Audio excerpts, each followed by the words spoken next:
Sean bienvenidas y bienvenidos a la versión especializada en salud del Noticiero Científico y Cultural Iberoamericano, NSC. Soy Jonas Birmar. Acompáñenme en este espacio de la Asociación de Televisiones Educativas y Culturales Iberoamericanas, ATEI, que busca difundir la ciencia y la tecnología a lo largo de Latinoamérica.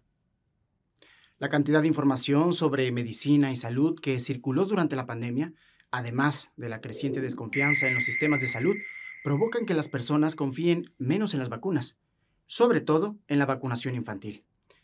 Nuevos datos indican que en los últimos 3 años, 67 millones de niños se han quedado sin vacunar. La percepción acerca de la importancia de vacunar a los niños cayó con fuerza en una mayoría de países durante la pandemia. Así lo revela un estudio publicado por UNICEF que alerta del riesgo que ello plantea para la salud de millones de niños. Los bulos sobre las vacunas vistos en los últimos años se perfilan como el principal factor. El informe muestra que en 52 de 55 países analizados, la percepción pública sobre la vacunación infantil empeoró, con solo 3 lugares, China, la India y México, en los que se mantuvo o mejoró. Mientras tanto, en otros países como Corea del Sur, Ghana, Senegal o Japón, esa confianza cayó más de un tercio. En España, tras un retroceso durante la pandemia, ese porcentaje se coloca ahora en el 89%, un rango parecido al de otros países europeos como Portugal, Italia, Irlanda, Dinamarca o Finlandia, todos con datos entre 85 y 92%. En cuanto a América, un 93% de los mexicanos, un 88% de los peruanos, un 89% de los brasileños o un 79% de los estadounidenses ven importante la vacunación infantil. UNICEF considera vital tomarse este problema en serio, en especial porque los niveles de confianza parecen haberse reducido aún más entre los menores de 35 años y las mujeres, claves a la hora de vacunar a los niños. Según los datos más recientes, 1 de cada 5 niños en el mundo están sin vacunar o no han recibido las dosis necesarias, lo que los expone a morir por enfermedades que hoy son prevenibles.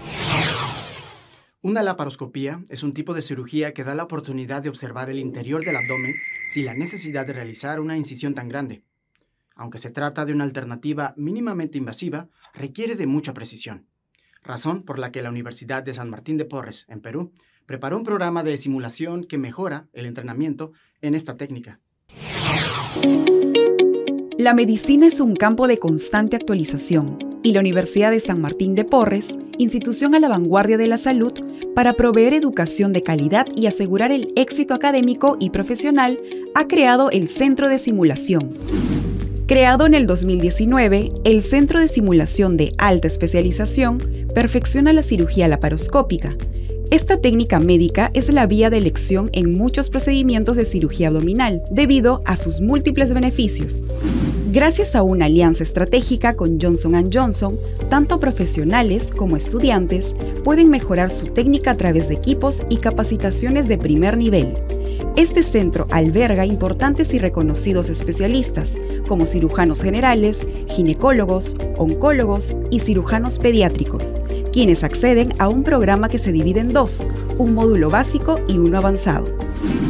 En esta primera etapa, los médicos participantes demuestran su habilidad en el manejo de instrumentos y desplazamientos a través de ejercicios apoyados con módulos físicos. Por ejemplo, tenemos la caída al frejol, hay ejercicios para desplazar la cuerda que simulan la manipulación de un intestino, por ejemplo. Hay ejercicios para manipular pequeños objetos y posicionarlos en lugares específicos, lo cual desarrolla destrezas en ambas manos y también la coordinación manual, que es muy importante, ¿no? Una vez aprobado este primer entrenamiento, pasan al módulo avanzado, el cual tiene una mayor exigencia. No solo manejamos suturas, sino manejamos instrumentos de energía, manejamos grapadoras mecánicas, ¿no? Y trabajamos con intestino vivo, ¿no? Con material vivo, intestino de vacuno, intestino de cerdo, simulando que trabajamos suturando en intestino humano. Los alumnos son constantemente evaluados. Las sesiones son grabadas y revisadas por expertos nacionales e internacionales, gracias al convenio de la Universidad de San Martín de Porres, junto a la Pontificia Universidad Católica de Chile. Este es el primer centro de simulación a nivel nacional que permite a los médicos recibir una doble certificación, además de un doble asesoramiento. Parte de mi formación ha sido también en el extranjero, en Argentina y en Chile, y esto pues me beneficia muchísimo. La verdad que calidad A1, sobre todo con los docentes que tenemos tanto acá en Perú como los que nos evalúan en Chile, en la Universidad Católica. Tanto el ambiente, el montaje de este centro de simulación, el nivel académico que tenemos de esta universidad con la Universidad de Chile. La doctora Mónica Uribe es la primera cirujana en realizar un trasplante de páncreas en el país. Es gracias a su expertise que se desempeña como docente principal del centro de simulación y junto al ingeniero Julio Márquez aseguran la excelencia del programa y el desarrollo profesional de cada médico. Este trabajo no termina aquí, pues la Universidad de San Martín de Porres, en su rol como agente de cambio, tiene como misión seguir apostando por la capacitación de más médicos y planea poder extender este programa y llegar a muchos más profesionales del Perú. La cirugía torácica es una especialidad de la medicina que estudia y trata las enfermedades relacionadas al área del tórax, excepto enfermedades que tengan que ver con el corazón. Este procedimiento suele ser muy invasivo y puede tener sus complicaciones, por lo que buscar nuevas alternativas a través de mínimas incisiones o incluso sin ellas es muy importante para generar un impacto mínimo en los pacientes. Desde el momento que he sido consciente y he salido de la anestesia general, para mí el dolor ha sido cero. Ese era el objetivo del equipo de cirugía torácica, evitar el doloroso posoperatorio y las posibles complicaciones. Cuando se realiza un trasplante de pulmón, hay que hacer una gran incisión para abrir el pecho y separar las costillas. Teníamos que intentar buscar alguna forma de crear algo, de crear una técnica con la que podamos hacer esta cirugía tan grande, pero de forma muy poco invasiva. Y después de mucho tiempo la encontraron. Se basa en una técnica que se utiliza en algunas operaciones oncológicas, todo a través de cirugía robótica. Hacer pequeñas incisiones en un lado del tórax para operar un lado del pulmón y luego hacer una pequeña incisión que llamamos subsifoidea, que está en la parte más inferior del esternón, que es por donde sacamos el pulmón enfermo y por donde ponemos el pulmón donado. Hay un momento en el que tienes que tomar una decisión y la tomé, pues el resultado es que puedo hablar contigo y explicarte un poco mi historia. Ahora continuarán probando esta técnica con pacientes seleccionados para perfeccionarla. El objetivo es que se pueda extender a más centros para mejorar la vida de los pacientes en otros hospitales. Las vacunas contra la COVID-19 preparan nuestro sistema inmune contra la amenaza que representa para nuestro cuerpo el virus del SARS-CoV-2. Estas fórmulas llegaron para revolucionar la medicina. Su tecnología de fabricación y la rapidez con la que avanzó su desarrollo hicieron posible que hoy podamos regresar a nuestra vida habitual. No obstante, los problemas de equidad en la distribución siguen siendo un tema. Muchos estudios concluyen que las vacunas contra el COVID-19 han salvado un gran número de vidas en todo el mundo. Al haberse multiplicado el número de sueros autorizados, cada vez resulta más difícil determinar quién está protegido, cuándo es necesaria una vacuna de refuerzo y cuál es la más adecuada. Durante gran parte de 2021 se administraron más de 30 millones de dosis al día, incluso más de 40 millones en los momentos más críticos. Pero recientemente esa cifra se ha reducido a solo unos cientos de miles de inyecciones diarias. De acuerdo con la Organización Mundial de la Salud, cerca del 70% de la población mundial ha recibido al menos una dosis de alguna vacuna contra la COVID-19. Muchos se han inmunizado varias veces, alcanzando más de 13.000 millones de dosis en todo el mundo, pero la distribución sigue siendo desigual. Mientras la mayor parte del mundo tiene una media de 2 dosis o más por habitante, India y Rusia siguen registrando tasas muy inferiores, en torno a 1,6 y 1,3 respectivamente. Algunos países de África registran cifras similares, pero las tasas generales, tanto en este continente como en otros lugares, siguen siendo dramáticamente bajas. Según la OMS, en los países con rentas bajas, solo 3 de cada 10 personas han recibido de media a una dosis de la vacuna contra la COVID-19. En el mundo, unas 38 millones de personas viven con VIH, una infección que hasta el momento se considera incurable. No existe una vacuna que prevenga los contagios ni un medicamento que acabe con el virus para siempre. No obstante, un nuevo tratamiento probado en 3 personas en el mundo abre la posibilidad a nuevas investigaciones y el desarrollo de nuevas técnicas contra esta enfermedad. Estaba infectado de VIH y tenía leucemia. Para curarle le hicieron un trasplante de células madre con una particularidad. El donante tenía una mutación en un gen que evita la entrada del VIH en las células. Lo que ha hecho es que su sistema inmune ahora mismo sea resistente a la infección por VIH. 5 años después del trasplante le retiraron el tratamiento antirretroviral contra el VIH. Y hoy, 4 años después, vemos que el virus no ha vuelto a multiplicarse y no lo detectamos ni en células de la sangre ni en tejidos. Este paciente se suma a los otros 2 casos también curados que han recibido células madre con la misma mutación, y hay al menos un caso más en estudio. Esta técnica es muy agresiva y no se puede aplicar a cualquier persona con VIH. Son trasplantes que se realizan porque las personas que viven con VIH tienen además una enfermedad hematológica grave de base que requiere ese trasplante. Eso sí, abre vías a nuevas investigaciones y ya se trabaja en otras técnicas. En las propias personas que viven con el VIH, modificar ese gen en el laboratorio y reinfundir células que tengan una amplia capacidad para expandirse dentro del organismo. En España la tasa de nuevos diagnósticos de VIH anualmente es de 6 casos por 100.000 habitantes. En la mayoría de los casos se convierte en una enfermedad crónica. Las políticas de cuidado están ligadas a la organización social y económica del trabajo que garantiza el bienestar físico y emocional de personas con algún nivel de dependencia. Un término que incluye a personas cuidadoras y a quienes reciben estas atenciones. En Chile se abre el diálogo hacia nuevas políticas enfocadas en el cuidado, un derecho fundamental para el buen funcionamiento de una sociedad.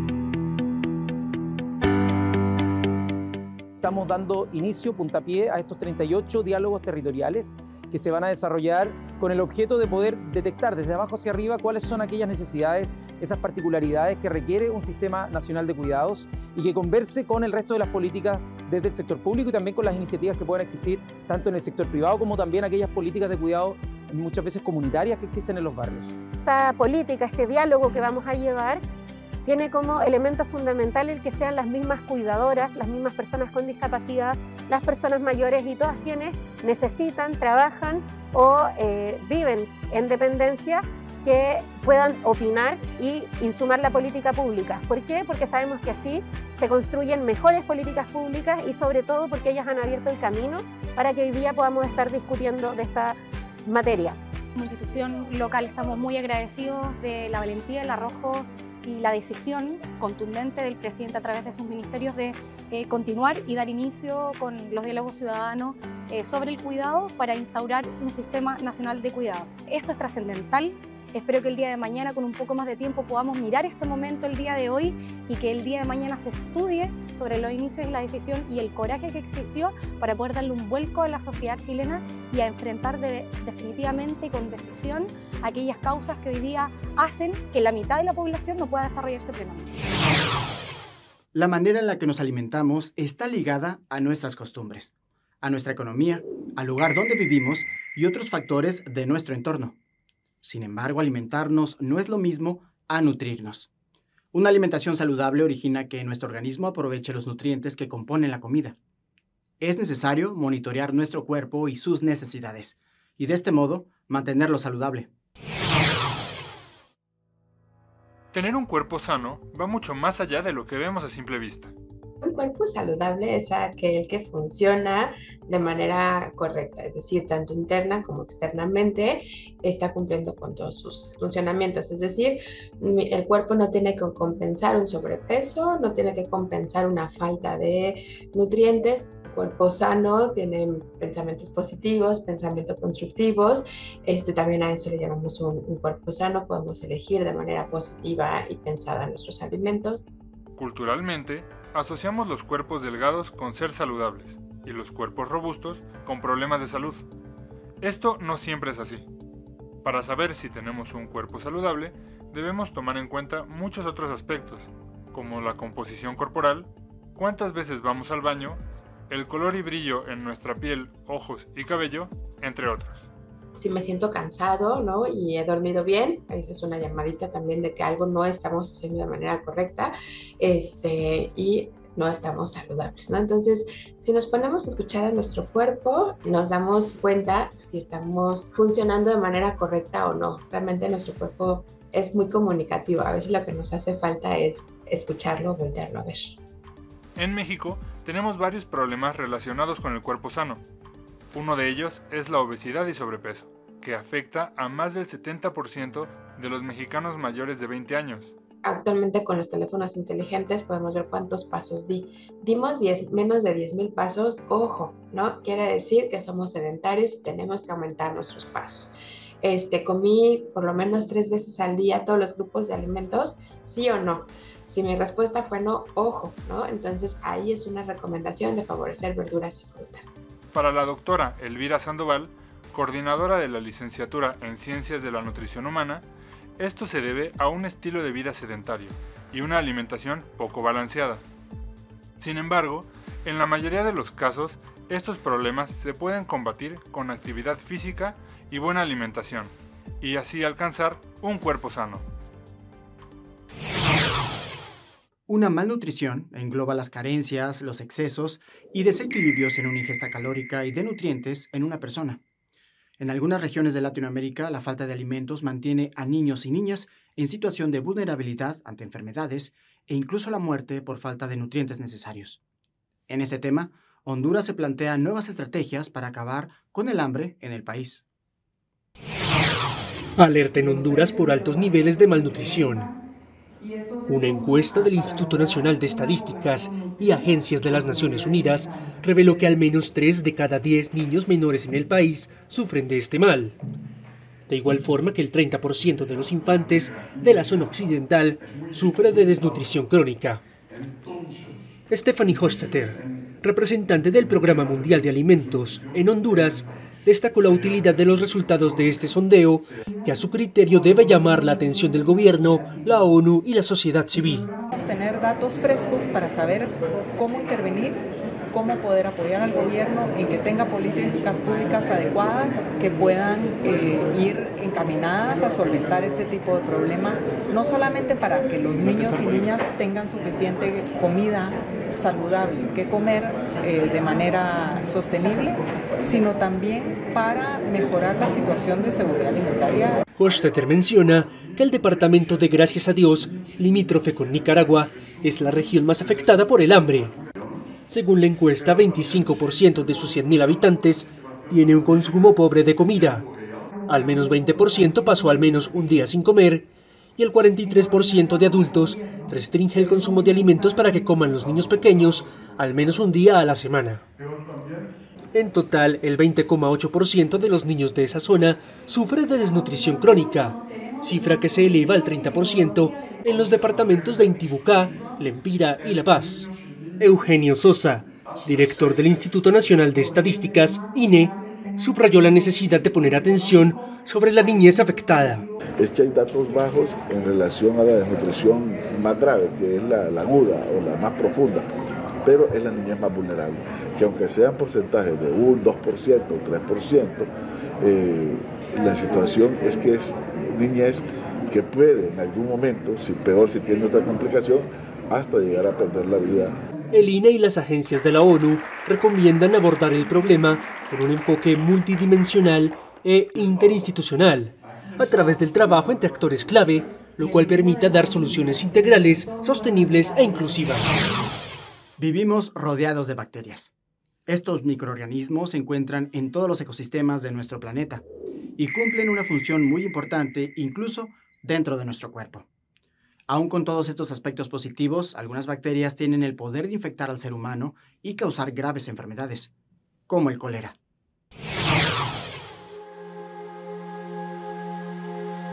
El cólera es una infección bacteriana que causa diarrea severa y deshidratación. Si no es tratada, puede ser mortal en cuestión de horas. Originada en el delta del río Ganges, en India, la enfermedad comenzó a extenderse en todo el mundo en el siglo XIX y actualmente es endémica en muchos países, particularmente de África, Asia y América Latina. Los países que enfrentan crisis humanitarias por conflictos, pobreza extrema o desastres naturales son particularmente vulnerables a brotes de cólera debido a la falta de acceso a agua potable y saneamiento. La infección se propaga al tomar agua o comer alimentos contaminados con la bacteria del cólera. Las fuentes suelen ser las heces de una persona infectada. Con un periodo de incubación de entre 12 horas y 5 días, los brotes pueden expandirse rápidamente. La mayoría de las personas infectadas con cólera no desarrollan síntomas, pero los patógenos pueden quedarse en sus heces por más de una semana, por lo que es más contagioso en áreas con escaso saneamiento. El tratamiento consiste en una rehidratación rápida, ya sea por vía oral si los síntomas son leves, o por vía intravenosa combinada con antibióticos en casos graves. La vacuna contra el cólera es eficaz, pero se requieren dosis de refuerzo para mantener la inmunidad. La clave para la prevención son redes limpias de agua potable, saneamiento adecuado, buenas medidas de higiene y seguridad alimentaria. Actualmente, Afganistán atraviesa su peor crisis, un colapso que deja a millones de personas padeciendo hambre y miseria, resultado de los conflictos internos y las fuertes sequías. Una falta de ayuda humanitaria y una demanda importante de personas que necesitan ser atendidas por diversas cuestiones ha provocado que el banco de sangre del país se quede sin reservas. El Banco Central de Sangre de Afganistán enfrenta una grave crisis desde hace meses ante la falta de donantes. El número de pacientes que dependen de las transfusiones aumenta en los hospitales ante un sistema sanitario saturado. Además, la prohibición de los talibanes de no dejar trabajar a las mujeres en el país ha afectado al personal sanitario. Mientras la talasemia y la hemofilia, dos trastornos de sangre, continúan en aumento, afectando principalmente a los menores. Las autoridades han pedido a los ciudadanos que contribuyan con las reservas y a la comunidad internacional que reinicie una asistencia financiera para modernizar el equipamiento y las instalaciones del sistema sanitario afgano.